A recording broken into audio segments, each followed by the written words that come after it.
Aujourd'hui, je vous propose de décomposer le swing avec le driver. Alors pourquoi le driver? Eh bien tout simplement parce que toutes les fautes sont amplifiées. Vous l'avez remarqué, si vous avez tendance à faire du fade avec vos fers, eh bien ça va se transformer en slice avec le driver. Si vous faites plutôt du draw, eh bien avec vos fers, eh bien ça va souvent se transformer en hook avec le driver.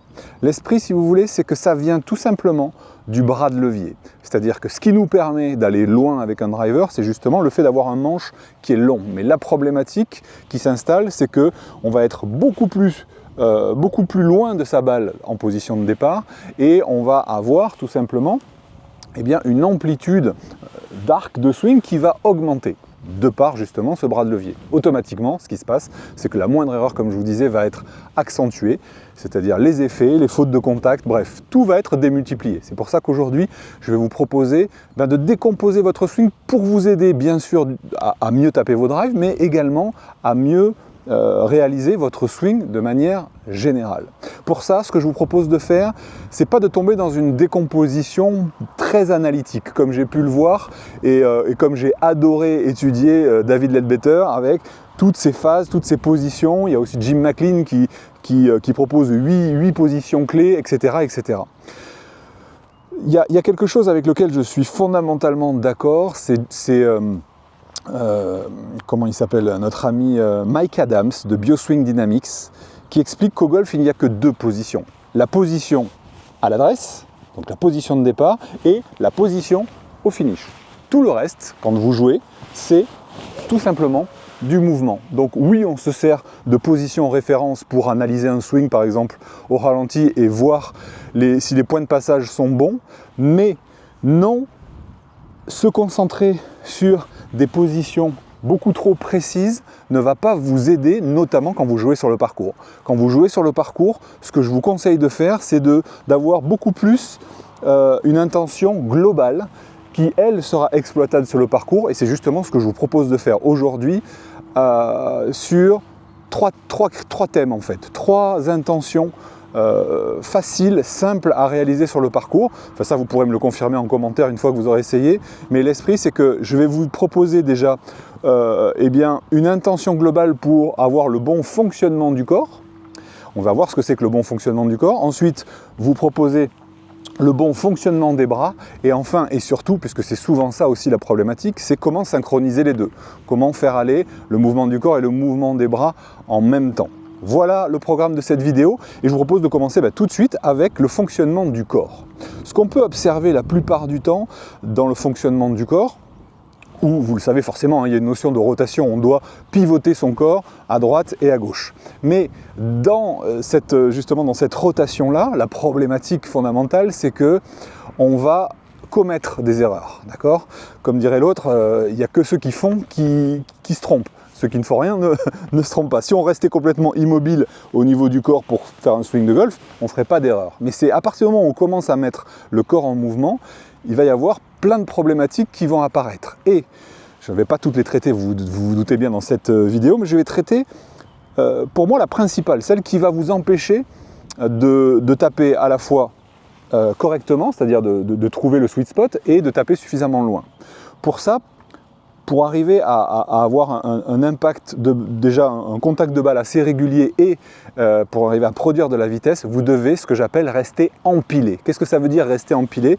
C'est-à-dire que votre colonne vertébrale doit rester la plus droite. Je m'entends, quand je dis droite, c'est vue de face, vue de profil, on a incliné, je vais y revenir dessus, mais l'esprit c'est que quand vous regardez des bons joueurs, eh bien, leur colonne vertébrale reste droite pendant le mouvement. Quand vous regardez des joueurs qui tapent moins bien, notamment avec le driver, mais où ça va aussi détériorer votre swing en général, on va commencer à avoir un bassin qui va se décaler dans un sens, dans l'autre. On va commencer à avoir des épaules et des têtes qui vont se balader. Bref, on ne va plus être empilé, on va va plus voir une ligne nez, menton, sternum, nombril. Vous voyez l'idée?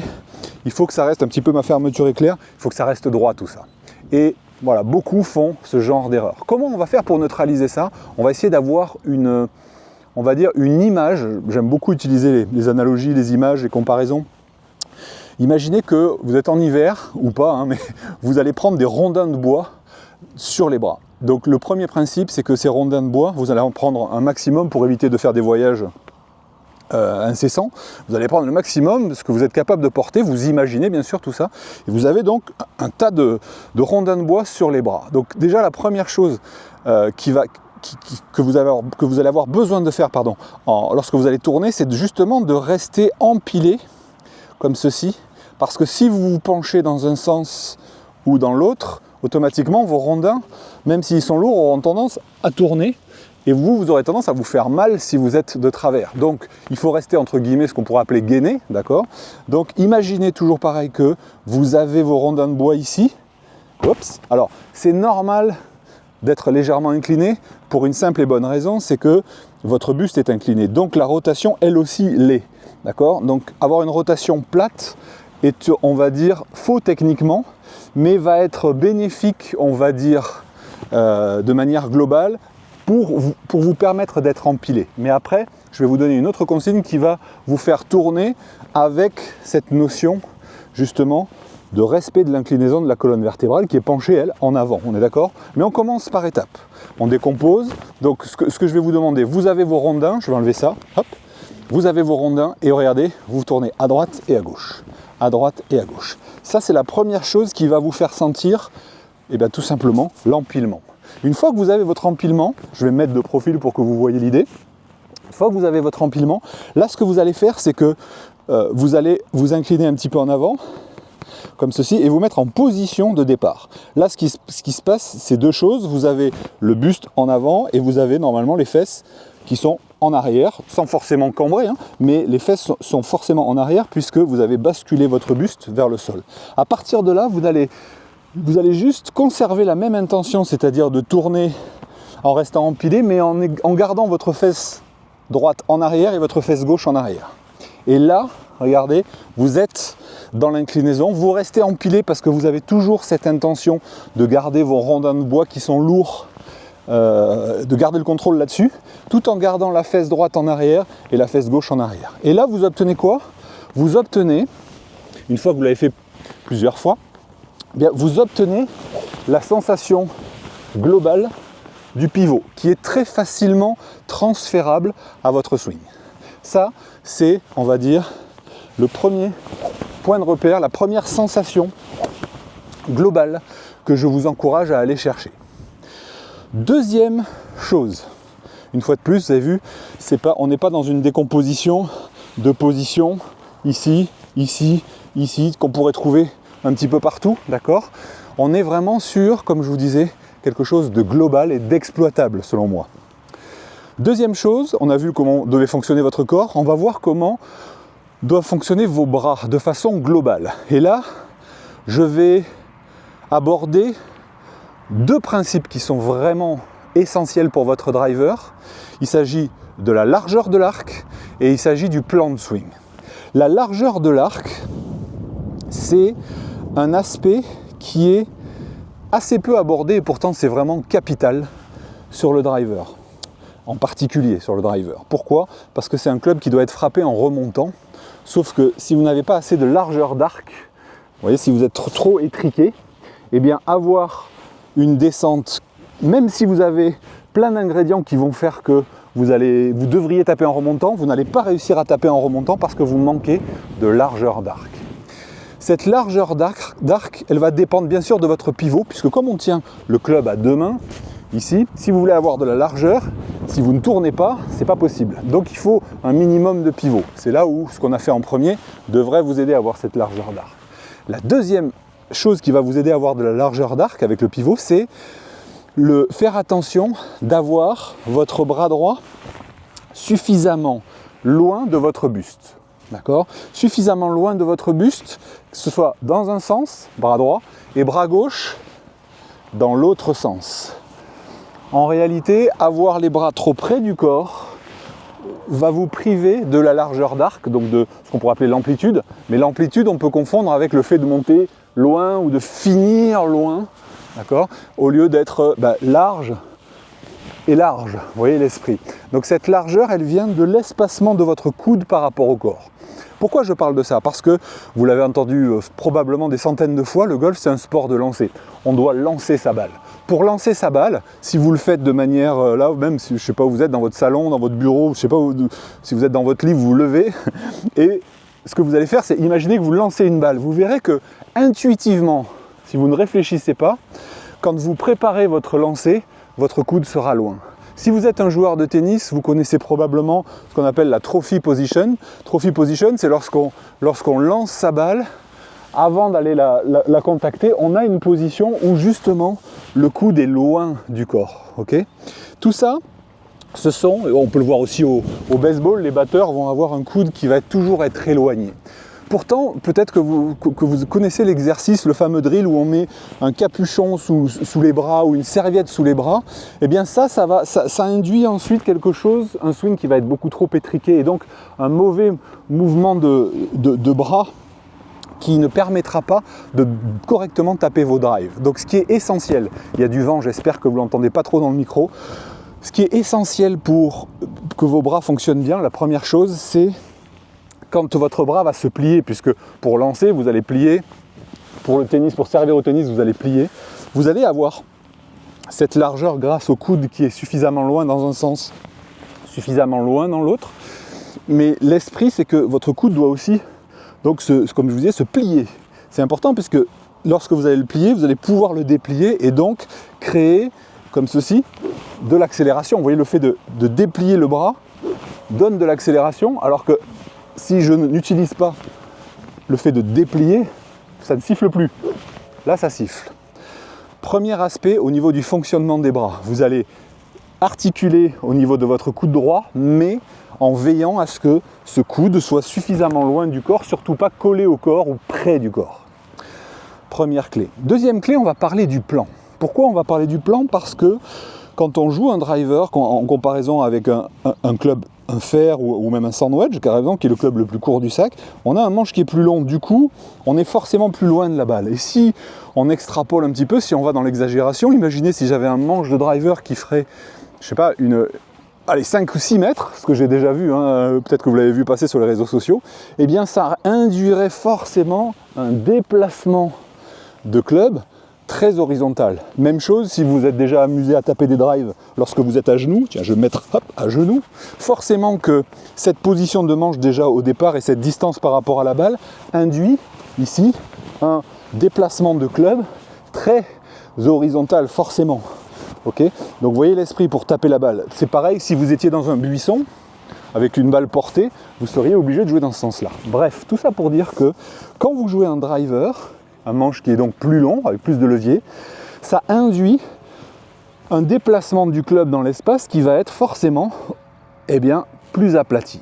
Et c'est là où l'idée d'avoir avec vos pouces par exemple, ça c'est quelque chose que vous pouvez faire aussi à la maison, l'idée d'avoir vos pouces vers ici 13h, 13h30 dans un cadran où il y aurait midi par exemple, 13h, 14h, 15h, si vous vous mettez quelque part entre 13h, 13h30 avec vos pouces, vous avez quelque chose de juste dans un sens, et si vous êtes toujours avec votre cadran en face de vous, là vous avez 13h, 14h, 15h, là vous avez 11h, 10h, 9h, ok?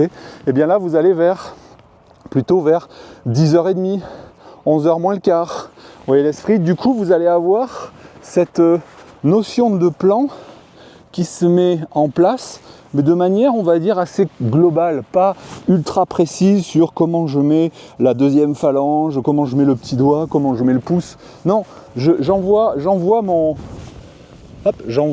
ici mon manche vers 13h30 ici et vers 10h30, 11h ici, vous voyez. Et déjà là, j'ai mon club qui se balade dans l'espace correctement.